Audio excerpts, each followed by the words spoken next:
We are following breaking news. Metro Police are searching for a driver this morning after a pedestrian was hit and killed on Nolensville Pike overnight. WSMB4's Joylyn Bukovac is live with that search that's now underway. Joylyn.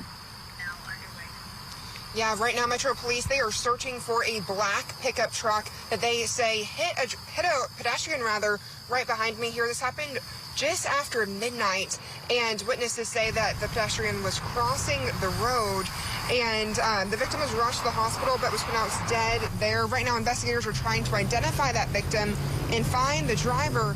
Police have not released the victim's age, and they're asking anyone who saw that truck or has video from this area to reach out to them. Now, keep in mind, this isn't the first deadly pedestrian crash that has happened on Nolensville Pike this year, and right now there are growing concerns about safety along this busy corridor.